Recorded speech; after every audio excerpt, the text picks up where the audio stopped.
What up, you guys? Back again with the Young Person Basketball Podcast. Today I have a very special guest, someone that needs no introduction. My brother, number one pick, Paolo Banchero, man. How you doing?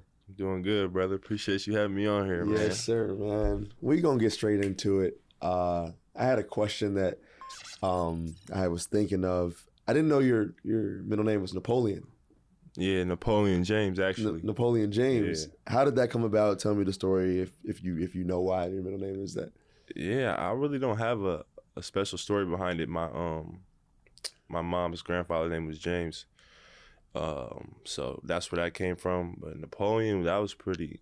I'm not sure. I gotta ask what that was it's about. It's definitely unique. I got a regular one named. Yeah, I got two names though, but not many people know that. But the internet, it's on my little wiki page. I do my research. Yeah, people see that now. I do my research for sure. Obviously, 5 preseason games in. How do you feel out there? What's been your mindset going into the preseason, fresh off, a run at Duke? Yeah, I feel good. Just the game is so different from college. Right. And so, the first two was just me just getting used to it, getting my feet under me. And just trying to learn as much as I can. I feel like I've just learned something new every single game. Right. Whether that's being patient or, picking my spots or how to guard certain guys. Just getting more comfortable. Yeah, just getting more comfortable. Yeah. And so preseason was really encouraging for me and for the team. So, yeah, I'm excited. No, for sure. And then going back to, you were just at Duke, number one pick. What was it like having that kind of stardom at Duke, just in your everyday life on campus? Was it different from high school? Because in high school you're obviously number one player in the country, but you've known these people from all your life. Now going to Duke and there's people that are doctors, football players. How is it with everyone knowing the stardom that you have there? Yeah, it was way different. It was way different, bro. Like you said, in high school, you highly ranked, but everyone's known you since you were. You grew up there, so no one looks at you like, this big superstar. Everybody just looked at me as, Paolo. So I was able to, high school, I'd go to the mall, I go eat anywhere, be good. Anywhere. Everybody know you. Yeah, I'm good. I wasn't ever getting bothered, or if I did, it was just, somebody I knew. But going to Duke, it was just something totally different. It was you was a celebrity, they treated you like you was royalty there if you were on the basketball team. And, being in my position, being the highly touted player and, the one who everybody knows, it was just kind of elevated even more. It took a lot of getting used to, but it helped me just prepare for coming into the NBA. Did people ever stare at you in class? You walk into class and it was just weird?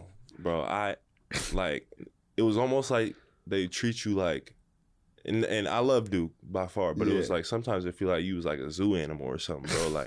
No, I know how you feel, bro. They would on God in class, you see them over there whispering about you, staring at you. You just know they're talking about you. I done caught people trying to record me. It's just more of you can just come up and say what's up. Yeah, I'm a personable person. I would tell people that I caught more than a few people trying to sneak record me, and I would just be yo, just come say what's up, bro. What's your name? You ain't gotta try and catch me on camera. Right. You don't gotta do all that, bro. Come in. If you gonna do all that, you might as well just come say what's up. So nah, for sure. Yeah, it took some getting used to though. What do you think the hardest off-court transition was from being high school to college? And then hopefully when you come back on the podcast more, we can go to the NBA. You ain't really been in there, but the hardest transition off the court from high school to college.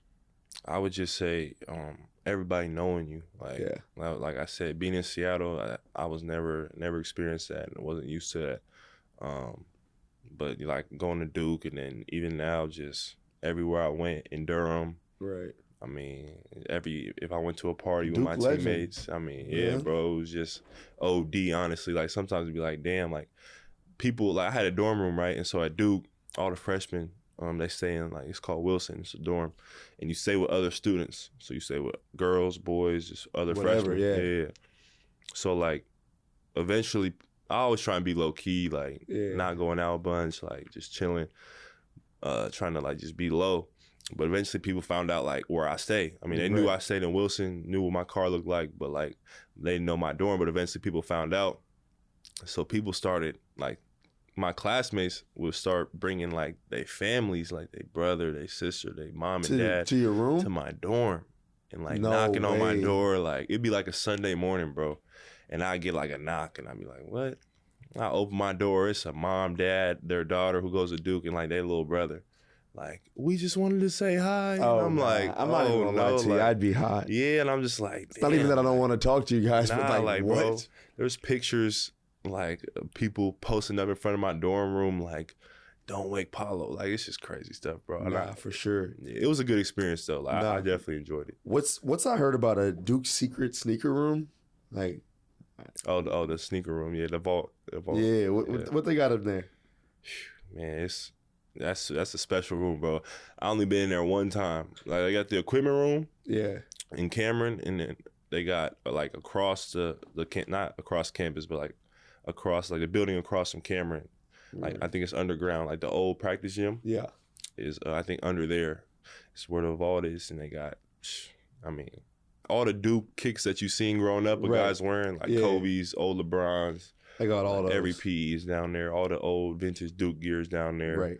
Like just crazy stuff, man. So, I mean, I got my hands on a couple old PEs though. You know, shout out Nolan Smith. He looked out. Yeah, Nolan Smith. When I was getting recruited by Duke, that was my guy. Yeah. He was cool. And what do you think made you choose Duke? Were you a guy that always grew up a Duke fan, like players from Duke at your position? Like what was going into that? I mean, I wouldn't say I was a Duke fan. Really, the only college I ever cheered for growing up was Washington. I mean, both my parents went there. I went to a bunch of their games, football and basketball. But actually, funny story is, like, my whole life, I never had been to another university or college besides Washington. Yeah. And then, like, 7th grade, we went to North Carolina for nationals. And so I got to visit Duke in North Carolina. So those were the first 2 schools I'd ever been to outside of Washington. Right. So, but yeah, I wouldn't say I was a Duke fan, but my sister's goddad, my Uncle Lee, he's a diehard Duke fan. Like since I've been young. Happy when he went there. Every Saturday, Duke playing, he's there, tuned in, you know, cheering. So when I went to Duke, man, he couldn't keep himself under composure. Facts. Now, bringing up the whole Duke and UNC, you visited there first. I'm just wondering what it was like with Duke and UNC Final Four, Coach K's last game. Like, talk me through that for the people that don't know, like, what that experience is like. Because that, like, you're one of the players that's on, like, you're one of the, how many players was on your team? Shoot, 15? 15 probably. 15 players that's ever going to get to experience Coach K's last game coaching against North Carolina. Like, how was that? Bro, it was like it was a circus, like, but you had to be locked in. Like, there was so much going on. So much going on. Like, so much coverage, so much media, so many interview questions. Like, everybody, like, it's all they're talking about is this game. But you got to, like, stay locked in. And, I mean, that was by far. I done played in some big games. Like, that was the most high pressure, like, game ever. Like, do or die type game, bro. And, and that game was just crazy because both teams was playing at like such a high level. Like, they was playing their asses off. Like, hands down to them. I mean, hands up to them for sure. But, like, every possession in that game, like, mattered. Like, I remember one part in that game, and I still think about it because it low-key changed the game for us. And I think about it because it was on me. We was up 28-31, and I came down, I hit a 3. Like that. Yeah. You remember the exact time, score. I hit a 3 with like a minute 15 left in the first half. I hit a 3 to put us up 6, right? This is before the half. They come down, we get a stop. Yeah. So now we can go up 8 going into the half. Like, it's a big possession. I get the ball, I go, and I just try and go like coast to coast. Boom, I get ripped. They come down, 3 ball. They get a stop, 3 ball. So now they're down 2 heading into halftime with momentum. Right. And then that just carried over. And I just think about that all the time. Like, what if I didn't try and do that and just slowed it down? And, as hoopers, we always going to think about that, bro. For sure. You may start noticing there are strange tall boys of beer in the bottled water section of your local stores. Well, it's not beer. It's actually mountain spring water from the Alps, and it's called Liquid Death. Why is this water called Liquid Death? Well, because it will brutally murder your thirst, and their infinitely recyclable tallboy cans are helping bring death to plastic bottles. They also donate 10% of the profits from every can sold to help kill plastic pollution.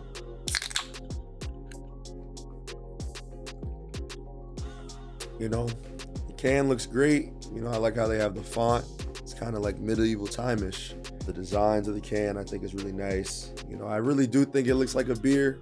You know, if you think about a tall boy beer, but you know, it's actually something healthy for you. It's water.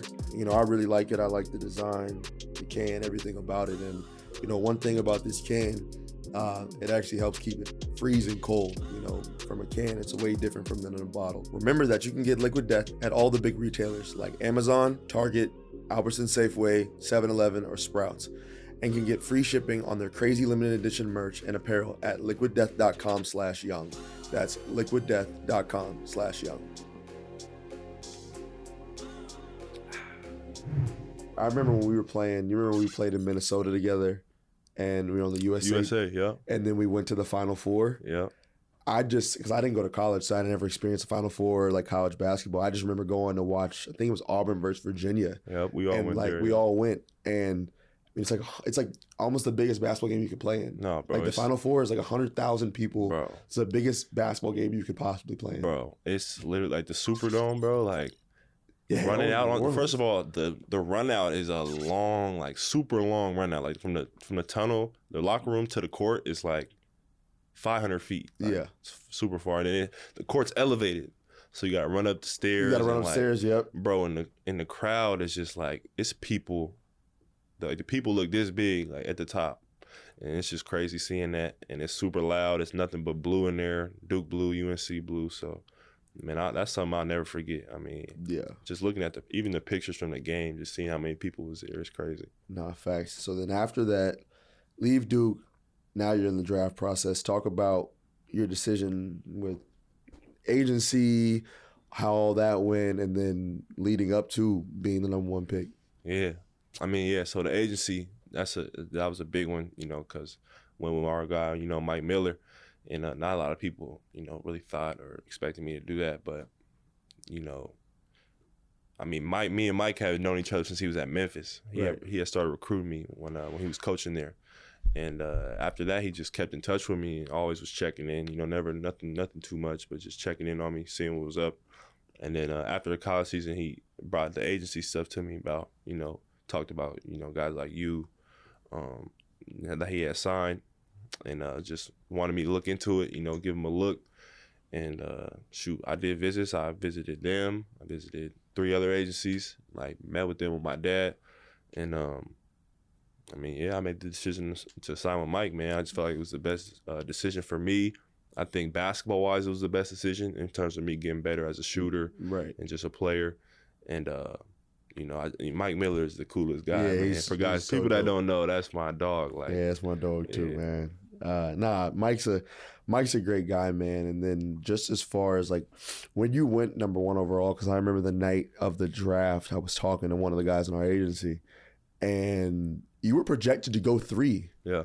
And then I think 30 minutes before the draft is when they were like, the Magic are gonna take Paolo, and I'm like looking at it on my phone. I'm actually in the gym working out while the draft party's going on upstairs, and I'm like, I don't know what's going on. Like, man, talk us through that.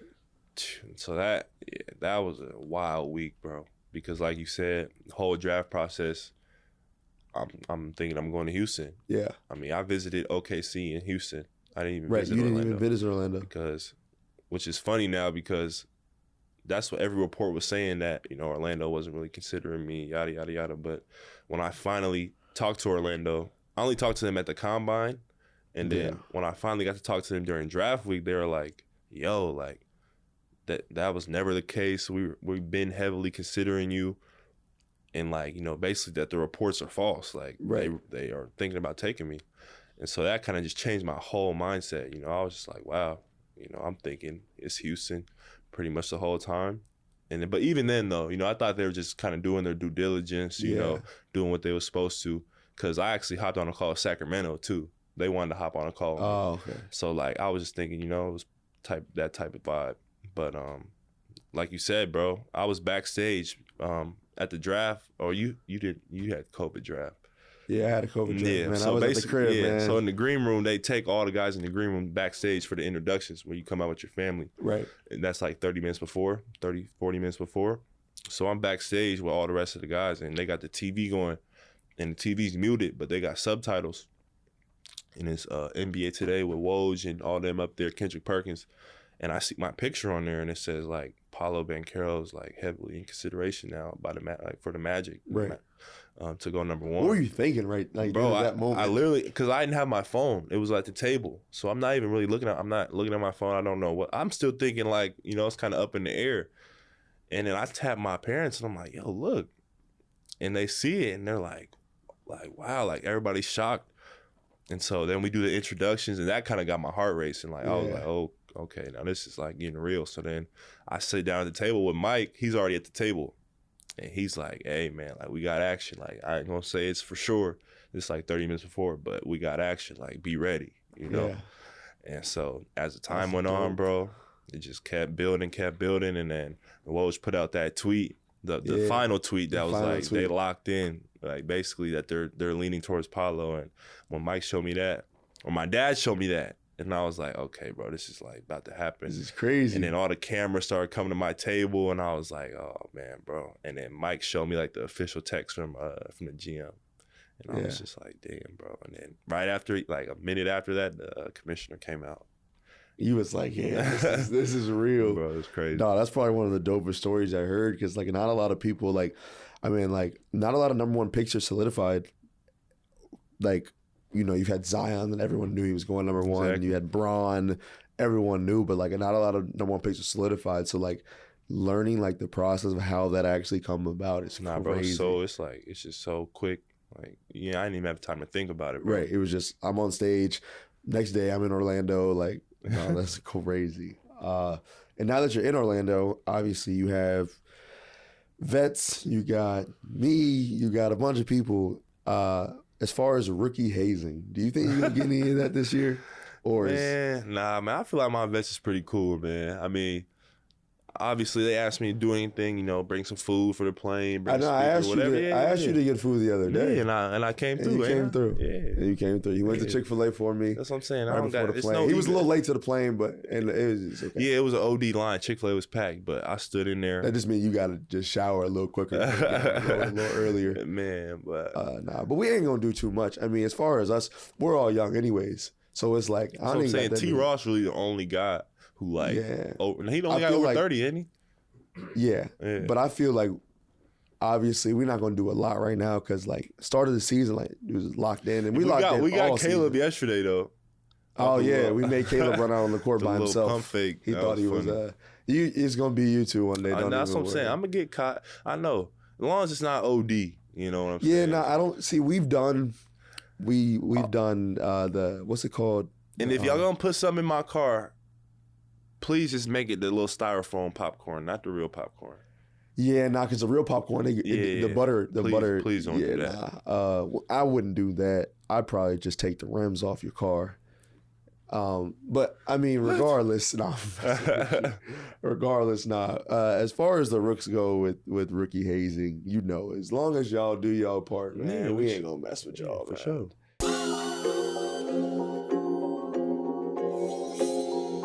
So as far as probably like the worst not rookie hazing that I did, it was actually just a prank. It was on Chuma, because I had a game that my brother was playing in, and I had to go to, and Chuma hid my keys from me. Okay. And I missed my brother's game. Ooh. I was hot. Yeah. So that's cool. I got a bunch of stink bombs, and I put them in his air vents. So like if a regular person just puts a stink bomb in his car, he's gonna find it, he's gonna take it out. It's still gonna smell bad. But he was trying to turn on the air conditioner to get the smell out, not knowing that the stink bombs were in his air conditioning. So every time he would turn the air on and try to get the smell out, it was just a stink bomb. Damn. So yeah, that's what I did last year. It's really just me and Chuma. I go back and forth with Chuma. Yeah, y'all definitely got. I paintballed his car. Ooh. But I didn't shoot the paintball gun at his car because that probably would have left a dent. I just got the paintballs and threw them at his car. He had to get a really good detailed wash. Hey, y'all funny, bro. That's what I'm saying. I don't even want no smoke. You know, I'm just trying to get through this, do what I got to do, and then I won't be a rookie. So obviously, preseason over. We got the season coming up. There's a game, and you know what I'm gonna say. There's a game that is, I think that should be circled on my list, your list, the Magic list because you are brother. You don't got to speak about what happened with DeJounte. You don't got to. If you want to, you can. If not, it's fine. But just tell me y'all's relationship before everyone saw the viral video, if you want to after, and then how you're looking forward to that Atlanta game when you see him. Yeah, man. I ain't gonna speak too much on the I'm not gonna speak too much on the situation that happened. Obviously, everybody's seen it. You know, it is what it is. But nah, I mean, shoot. Like you said, in Atlanta. Yeah. That's their opening night. So I'm excited. We excited. And, that's gonna be fun. You know, that's gonna be spicy. That's gonna be one of them ones for sure. Nah, I like that. I like that. And then pre-game routines. What kind of pre-game routine you got? I ain't really seen you do too much. You just had your jersey on yesterday before the game. Moses was like, "Where your jersey at, P?" He was like, "It's right here." Yeah, that's one thing I don't do. I don't wear my jersey in warm-ups. I put it on, right before the game starts. Why is that? Really, bro? Because I sweat too much, bro. Yeah, nah. Don't you lose like 8 pounds a game or something? What was that report that came out last year? Jacked that. They jacked that. They was jacking that. But I mean, it was like, it's like water weight, bro. Like, you eat a bunch before the game and load up, and then after the game you're gonna lose it. You're gonna lose weight, Yeah. So that's really what that was. I mean, I cramped in 2 games, so then everybody acted like it was the end of the world. But I ain't cramped since. I just started drinking Pedialyte. Yeah. As far as all that pregame routines, the game you got coming up, everything that's going on, like, do you got a chance to like have like a social life, like friends, girlfriend? Yeah, you probably ain't got a girlfriend. Yeah, I ain't got a girlfriend, man. But yeah, I mean, I got friends. I really got 2 best friends that I rock with everywhere. Those are my dogs. Being around family. I just try and be around people who I know is just 100% genuine, best interest, and I also bring something to the table. They're not just trying to just hang around, right? Leech. Somebody they got their own motivation. They bring something to the table for me or themselves. They got something going for them. So that's just the type of people I try and keep myself around. No, that's facts. And as far as just like friends being there for you, just keeping the circle small, especially the position we're both in. That's the best thing to do. As far as DMs, what's the wildest DM you think you've gotten after a game, or it could be anything? Like just some wild DM that you've gotten. Bro, it just be, I mean, you know how it be. I got dudes mad at me for losing their parlay. Yeah. No. No. That was like a consistent. Nah, they're hot about especially in college. Like, I'm getting hit on comments on my page, DMs, like, hey, I bet on you over 17.5 points. Right. You better hit it. Like, yeah, nah. I don't care. Y'all win or lose, but you better get that. One dude told me he was going to, like, next time I came to Chicago to play the Bulls, he was going to be right there and see me. I didn't, like, I think I missed a free throw, and now his family can't eat for, like, 4 weeks. Yeah. I was like, I'm genuinely sorry, bro. I did not know bro. this, bro. We played in the Final Four, and I had 20 points, 10 rebounds. Yeah. And so I'm sick. We lost, whatever. Dudes is crying. I'm sick. Like, I still be thinking about that game. But anyway, I had 20 points, 10 rebounds. All my DMs are like, bro, thank you, bro. Like, I bet on you. Like, you're sick the whole time. Points and rebounds. Like, you hit both of them. Like, I had like 50 DMs, bro. Guys who bet that I would get like 17 and like over 17 and like over 7 rebounds. Right. And they was just showing mad love because I hit. And you're pissed. And you're pissed because y'all lost the game. Yeah, bro. I'm not even thinking about that. But like, that's all I'm seeing on my social, and I'm just like, bro, y'all corny. Right. PB signed with Jordan. How was that? Have you met? That's another question. Have you met Michael Jordan? Not met him? No, I haven't met Michael Jordan.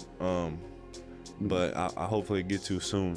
That's like one of the guys I have never met. Right, that you want to meet. I met Magic. I met Steph. I met Shaq. I ain't never met. Yeah, never met MJ. Black Jesus. And yeah, we were talking about that yesterday. Like, yo, how crazy is that? Like back in the day, like they're really calling him Black Jesus. Like Black Jesus, as an NBA player, like other NBA players referring. Like when we play, Jamal we don't Crawford care. Call him Black Jesus. Right? Yeah, I'm like us NBA players, like we don't care who we're playing against. Like we're about to go at their head like every single possession. Like you gotta think though, bro. We've never seen nothing like Michael Jordan.